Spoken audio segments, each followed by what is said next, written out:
हर हर महादेव दोस्तों, आप सभी को सावन के सोमवार की ढेर सारी शुभकामनाएं। दोस्तों, हिंदू धर्म में सावन का महीना भगवान भोलेनाथ को प्रिय है।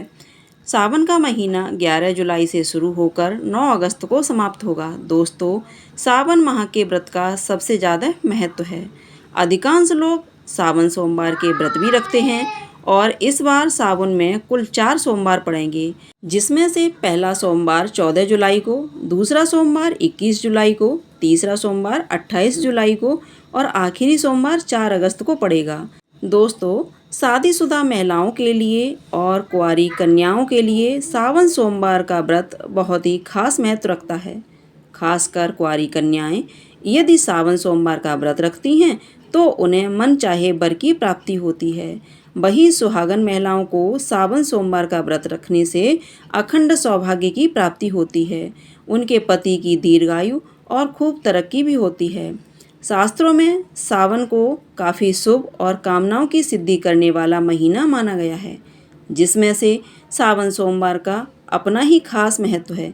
तो यदि आप भी सावन सोमवार का व्रत रखने जा रहे हैं तो ऐसे में आपको सावन सोमवार के व्रत के दिन खान पान किस प्रकार का होना चाहिए, इसकी विशेष जानकारी होनी चाहिए, क्योंकि हर व्रत के अपने अपने अलग अलग नियम होते हैं।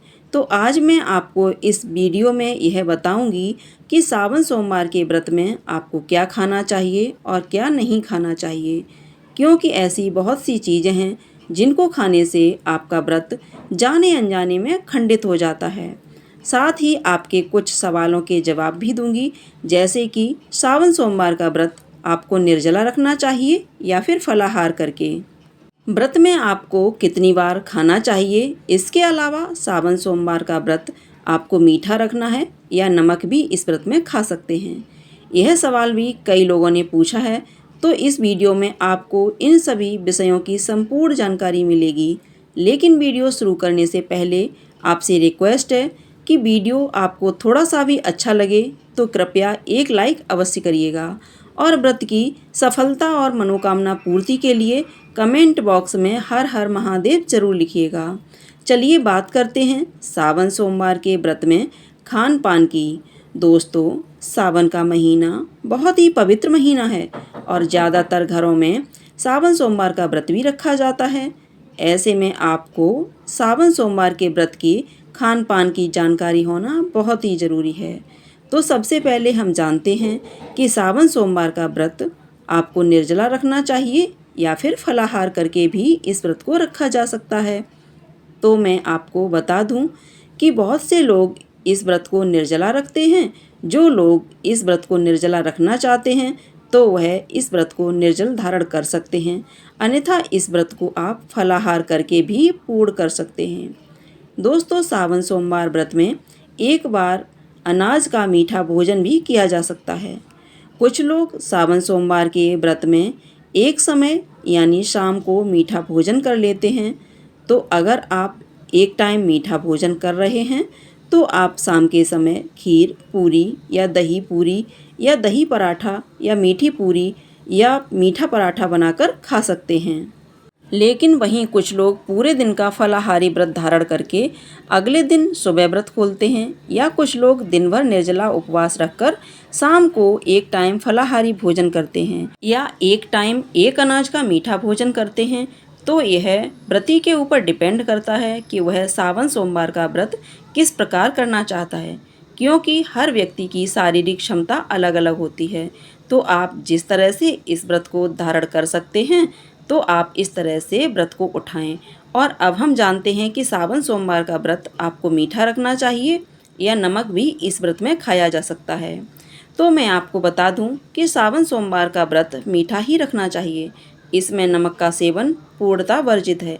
लेकिन ऐसे बहुत से लोग हैं जिनके बिना नमक के बीपी लो हो जाता है या कोई अन्य हेल्थ इशू है। तो यदि अगर कोई ऐसी मेडिकल कंडीशन है तो आप इस स्थिति में व्रत वाले नमक का इस्तेमाल करें, यानी सेंधा नमक का इस्तेमाल करें। बस ध्यान रखें कि गलती से भी आपको इस दिन सफ़ेद नमक का इस्तेमाल नहीं करना चाहिए। और यदि आप शारीरिक रूप से एकदम स्वस्थ हैं तो आप इस व्रत को मीठा ही धारण करें। और अब जानते हैं कि सावन सोमवार के व्रत में आप कितनी बार खा सकते हैं। तो मैं आपको बता दूं कि वैसे व्रत में जितना कम हो सके उतना कम ही खाएं, क्योंकि अगर आप हर थोड़ी देर में कुछ न कुछ खाते रहेंगे, बार बार अपना मुंह झूठा करते रहेंगे, तो यह व्रत में उचित नहीं माना जाता है। आपसे सुबह की पूजा करने के बाद चाय, पानी, फल, जूस आदि लें, यानी ब्रेकफास्ट के समय आप थोड़ा बहुत फलाहार ले सकते हैं। पूजा करने से पहले आप चाय या पानी आदि का सेवन ना करें, क्योंकि बहुत से ऐसे लोग होते हैं जो सुबह उठते ही चाय पानी आदि का सेवन कर लेते हैं। तो यदि आपने सावन सोमवार का व्रत धारण किया है तो सबसे पहले आप शिव जी की पूजा करें, उसके बाद ही कुछ खाएं पिएं। आप सुबह पूजा के बाद यानी नाश्ते के टाइम चाय, जूस, दूध, फल आदि खा सकते हैं। इसके अलावा आप साथ ही मूंगफली या मखाने या कोई भी ड्राई फ्रूट्स फ्राई करके भी खा सकते हैं, या आलू के चिप्स वगैरह भी ले सकते हैं। और अब जान लेते हैं इस व्रत में कौन से आटे का इस्तेमाल करना चाहिए। दोस्तों, सावन सोमवार के व्रत में आप कूटू के आटे का या सिंघाड़े के आटे का इस्तेमाल कर सकते हैं। कुछ लोग राजगिरी के आटे का इस्तेमाल करते हैं, तो आप इन आटों का पूरी, पराठा, कचौड़ी या हलवा, चीला, पकौड़ी आदि बनाकर भी खा सकते हैं। और अब हम बात करते हैं तेल या रिफाइंड की, जिसमें बहुत ज़्यादा कन्फ्यूज़न रहता है। दोस्तों, अधिकांश लोग गलत तेल और घी में या रिफाइंड में व्रत का खाना बनाते रहते हैं और जाने अनजाने में उनका व्रत खंडित हो जाता है। तो आप यह गलती ना करें। सबसे पहले यह जानें कि ऐसी कौन से तेल हैं या ऐसा कौन सा रिफाइंड है। तो सबसे पहले अगर आप घर में बना हुआ शुद्ध घी आपके घर में उपलब्ध है तो आप देसी घी में ही व्रत का खाना बनाएं, या घर का बना हुआ मक्खन है तो उसमें खाना बनाएं। मूंगफली के तेल या बादाम के तेल में बनाएं, यह भी अच्छा रहता है। बस ध्यान रखें कि जो आजकल मार्केट में रिफाइंड आ रहे हैं, इन रिफाइंड में व्रत का खाना नहीं बनाना चाहिए। इस बात का विशेष ध्यान रखें। इसके अलावा सावन सोमवार के व्रत में जौलाई का भी इस्तेमाल किया जाता है। जौलाई के दाने के लड्डू, पट्टी या खीर बनाकर भी खाई जा सकती है। इसके अलावा चावल की खिचड़ी, समा के चावल के पुलाव या मीठी खीर बनाकर भी खाई जा सकती है। और जो आजकल व्रत में सबसे ज़्यादा इस्तेमाल होता है वह है साबूदाना। आप सावन सोमवार के व्रत में साबूदाने का इस्तेमाल भी कर सकते हैं।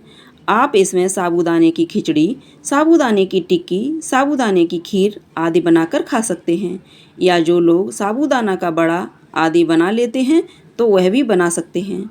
सावन सोमवार व्रत में कौन कौन से मसाले इस्तेमाल करना चाहिए, क्योंकि इसको लेकर भी काफ़ी लोग कन्फ्यूजन रहते हैं। दोस्तों, व्रत में हमेशा सेंधा नमक का इस्तेमाल करें। इसके अलावा काली मिर्च, हरी इलायची, लौंग, जायफल, अनारदाना, अदरक, हरी मिर्च, हरी धनिया, इन सब चीज़ों का इस्तेमाल कर सकते हैं। और अब जानते हैं सब्जियों के बारे में कि कौन कौन सी ऐसी सब्जियां हैं जिन्हें खा सकते हैं। दोस्तों, व्रत में जो चीज़ सबसे ज़्यादा खाई जाती है वह है आलू।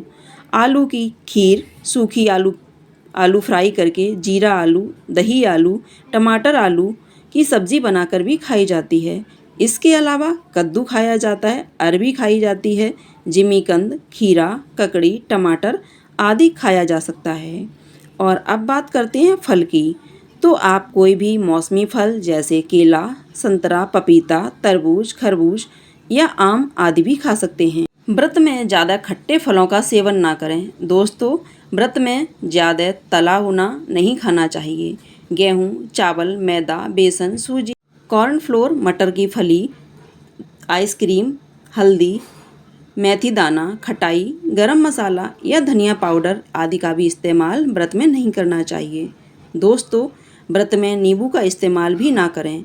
बहुत से लोग अदरक भी नहीं खाते हैं। इसके अलावा बता दें कि अगर सावन सोमवार व्रत में घर का कोई भी सदस्य रख रहा है तो इस बात का ध्यान रखें कि उस घर में उस दिन मांस मदिरा का सेवन नहीं होना चाहिए। व्रत वाले दिन घर में मांस मदिरा, अंडा, मछली या किसी भी तरह का नशा भी नहीं किया जाना चाहिए, अन्यथा व्रत का पूरा फल प्राप्त नहीं होता है। इसके अलावा सावन सोमवार व्रत में दुर्गंध वाले पदार्थ भी नहीं खाने चाहिए, जैसे प्याज लहसुन से बना हुआ खाना या बैगन या इसके अलावा मूली भी व्रत में नहीं खानी चाहिए। बहुत से लोग मूली व्रत में खाते हैं, पर आपको बता दूं कि मूली बहुत ज़्यादा दुर्गंध रखती है। ऐसा भोजन व्रत में नहीं खाना चाहिए। यह भी तामसिक कैटेगरी में ही आता है। तो दोस्तों, अगर आप सावन सोमवार का व्रत रखने जा रहे हैं तो मेरे द्वारा बताई गई चीज़ों का विशेष ध्यान रखें। आप अपने खान पान में वही चीज़ें शामिल करें जो आपके व्रत को खंडित ना करें और आपको आपके व्रत का पूर्ण फल प्राप्त हो सके। तो दोस्तों, वीडियो पसंद आए तो कमेंट में हर हर महादेव या ओम नमः शिवाय अवश्य लिखें। और अगर आपका कोई सवाल है तो उसे कमेंट बॉक्स में अवश्य पूछ लें। और इस वीडियो को लाइक करें, शेयर करें और साथ ही साथ चैनल को सब्सक्राइब करें। धन्यवाद।